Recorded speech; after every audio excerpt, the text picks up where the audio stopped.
Hi, my name is James Nicas from the Castle Restaurant in Leicester, Massachusetts, and we're about to embark on another adventure of stories from winecountry.com. I'd like to introduce Amanda Wilson and just go over a kind of a few highlights of my experiences from the 70s on in especially California wine country. If you remember, well, you were young, but if you remember, California was just starting at that point. So we were involved trying to create an identity. Initially, it was Chardonnay. Great grape variety, too many styles in California. They went from light to heavy to highly oaked, very complicated for the American public. Some people loved it, some did not. Then in comes Zinfandel, again, relatively light and fruity to high alcohol, intense. And you know, that grape variety could have been kind of washed right off the face of California had it not been for you know, some companies coming in and making a more pop culture, fruity, entry level for many wine drinkers. Sure. And you know, it can go on and on and on. I had a wine teacher who told me when Merlot was coming in that we would see an awful lot of bad Merlot because the tea budding process was just being fast tracked. So we've grown, we've changed. You know, we've delved into Italy, to South Africa, to New Zealand, to Australia. It's just a kind of a natural progression, and I think that the new wave that should really be striking the wines from the Czech Republic. So with that, I will stop talking. Amanda can tell you about the Czech Republic because she's more of the authority there, and then we'll taste a few wines. Sure, yeah. Thank you, Jim. And I love that background. That history is great. And I think it's really interesting as we talk about the Czech Republic wine region in relation to the evolution of what happened in California. Every wine region goes through, you know, various stages of evolution, and Czech Republic has seen some very dramatic stages, as one might imagine. So the Czechs have been making wine for centuries, right? Many of the, I like to call them new old world regions, right? Because we think of old world as like Italy and France and, you know, the traditional ones. But the Czechs have been making wine just as long, if not longer, than a lot of those regions. But they weren't really on the international stage for various reasons, obviously. And like many countries over there, there were fluid borders with all the many world wars and everything, that they were right in the middle of it, geographically, obviously right in the middle of it. But then when communism came, they got shut down both physically and politically from the rest of the world. So the wines kind of fell off the stage because they had to, all the winemakers had to make state wine. They didn't really have a lot of options or a lot of freedom in what they could do. But still the passion for winemaking was handed down through generations. And so the winemakers, even though they could only make state wine, and so the white grapes went and the red grapes went into Prague and wine was made, not in any other winemaker's brand, all just state wine. They still pass along the traditions and everything about their winemaking from generation to generation, which is really interesting. And so after the Iron Curtain fell, and they were able to kind of reclaim their vineyards and reclaim their histories, they've been producing some really, really amazing wines since. So I think it's really interesting, the evolution, especially in the context of what you just said about California and kind of how that relates. Well, I think we are on the new wave. So you know, I think it's time to taste a little wine. All right, let's do it. All right, so this first one, this white wine is a producer, Volargique, which I'm sure if he heard me pronounce his name and with my American accent, he may cringe a little bit. But Miroslav Volarzik has been making wine in Mykulov, which is one of the main towns in the wine region of Moravia over in Czech Republic. And he has some fascinating stories about how he went about getting his vineyards back, and still to this day have to work with the state, work with the government to reclaim the vineyards and keep growing as he has. So this particular wine is a Welsh Riesling, which is pretty common in that area. In fact, they kind of dub Mykulov the Welsh Riesling Kingdom because there's a lot of it in that area, and it's one of those grapes that's really indigenous to the Czech Republic. So I think it really represents the region and the style and Moravia wine really, really well. So, cheers. Cheers. Or na zdraví, as they say.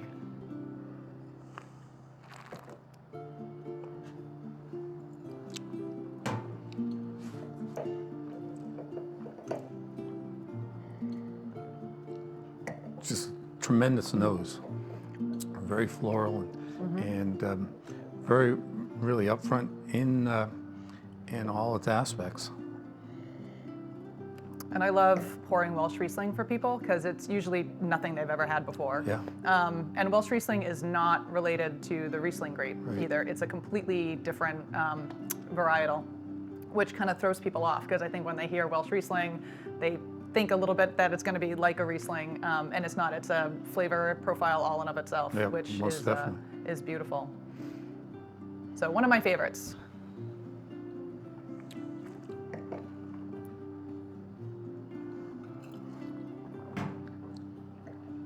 It's quite amazing that you get those floral tones, but it's not light. It's mouth filling. Yeah, this one has a little body. This one also is a 2016, so I think Americans typically like their whites, right off the off the dock. We're doing our best to change that. Exactly. So I love the, and it's more common in Europe, as you likely know, that they'll put a little age on their whites, and you do get a little bit more body, a little bit more structure, a little bit more out of it with a couple of years. So this one is 2016, so I think it's showing really well. Excellent. Okay, so our next wine, I brought Rosé, which is by my winemaker Krasnohora Vineyards, and they are a biodynamic producer. So they work really closely with other organic and biodynamic producers in the region to really kind of not evangelize, but help educate and spearhead a lot of the viniculture knowledge in that area around biodynamic farming and winemaking, and so they've been a great partner to work with. They do some brilliant wines. Their wines traditionally are more international varietals. So unlike the first wine where it's more of an indigenous grape, this one is a rosé of Pinot Noir. So it's 100% Pinot Noir. Partially on skins, so where you get your color. It is unfiltered, so you might see it as a little cloudy. So it's more along the lines of their natural wines. They do a few that are very, low intervention, minimal intervention, very minimal sulfites added, all of that. And so this falls in that line there. So, and it's a super fun wine, and it's fun labeling, and it's just an easy drinking one that I'm looking forward to summer with this one. So We're all looking forward to summer. I know, right? We all want to be on a patio somewhere. So that's the pink.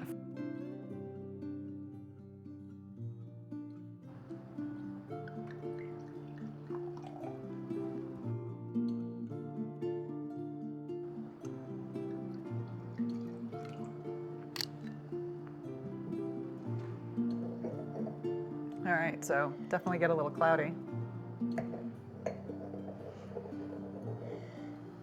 That's called natural. Exactly.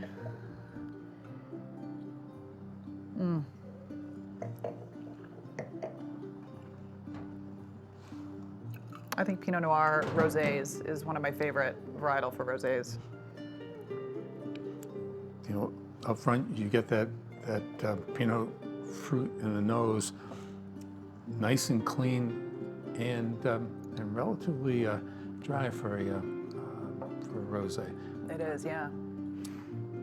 This is actually quite nice because not only becomes a summer sipper, but it works with food, Very which much is so. Yeah. sometimes a little difficult when you're dealing with something that's lighter in alcohol and potentially lighter in flavor. This has got enough flavor to carry food. So Yeah. And it's kind of indicative of the region where the reds are typically lighter bodied. And there's, because it's a cooler climate, there's typically a higher level of acidity as well, which I think makes it super food friendly, like super easy drinking. oh, absolutely. Absolutely. So this is one of my faves. But I brought you all my faves, so. That's the way it should be.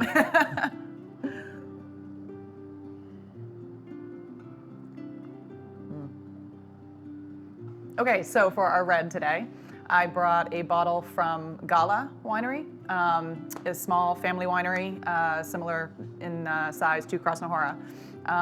And Jaromir and Elžbieta Gala, a husband and wife team, and it's pretty much them and their family who are doing all of the work in the vineyards and in the winery.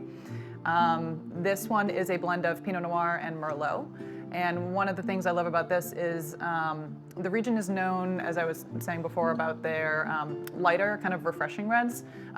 They do some really brilliant, more elegant, more full-bodied reds that is a little unique for the region in general. So I think this is a great one to pour today. So.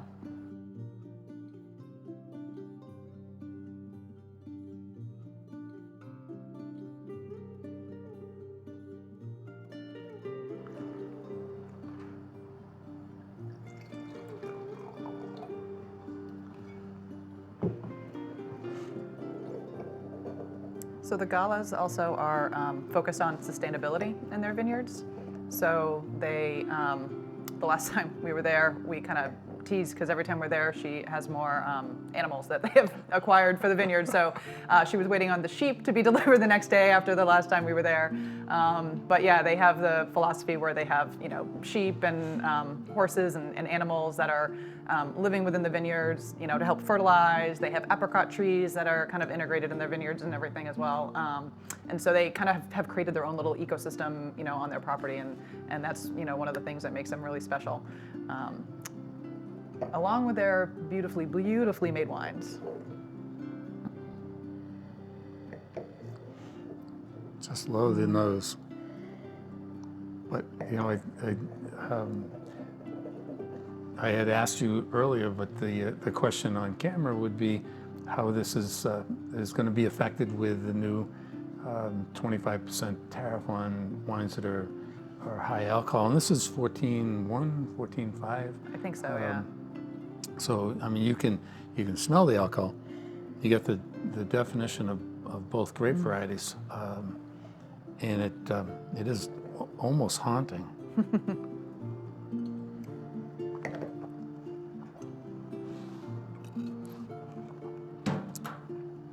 Quite lovely. Real long finish.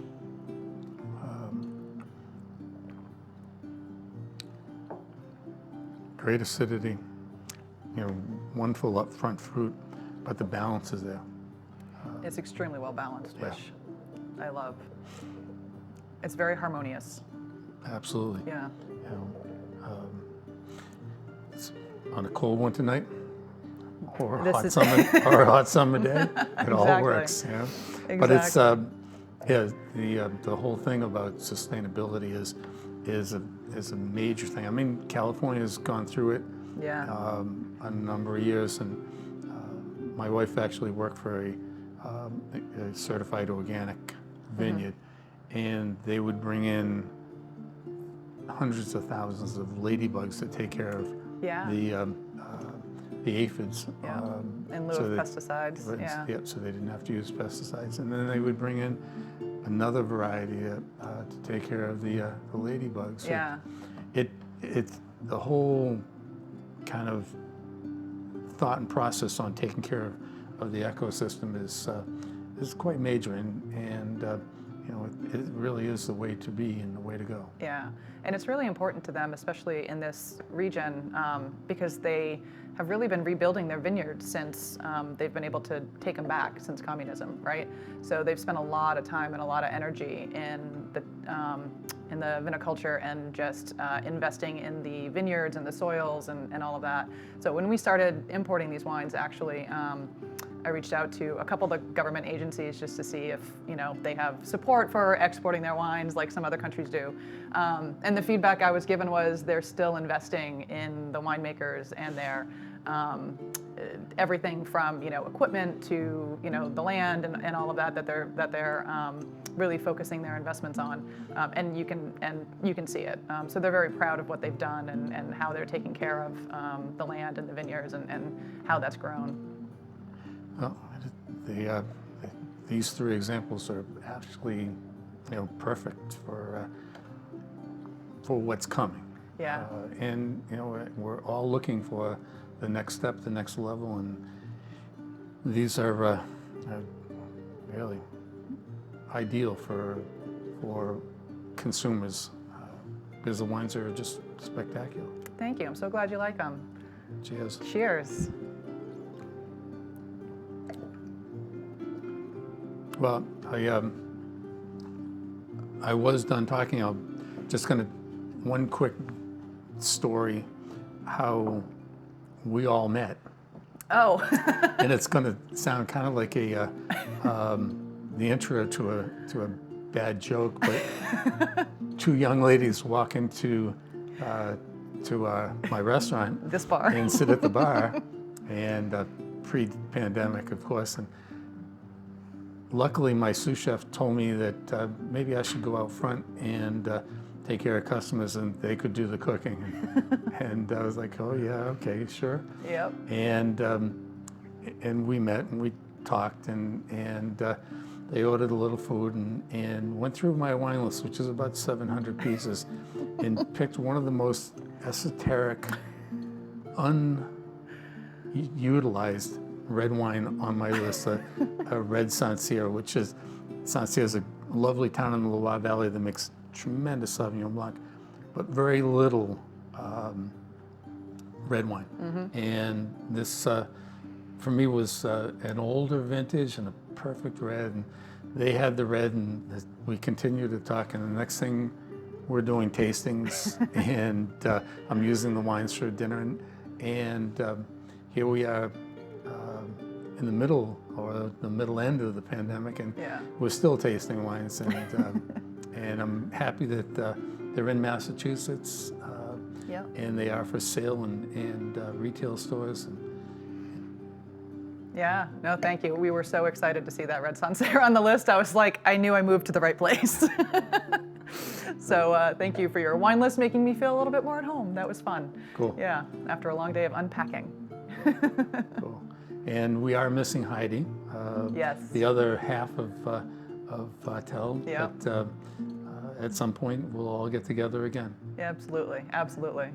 Well, thank you. Thanks for having me. Appreciate it. Cheers. Cheers.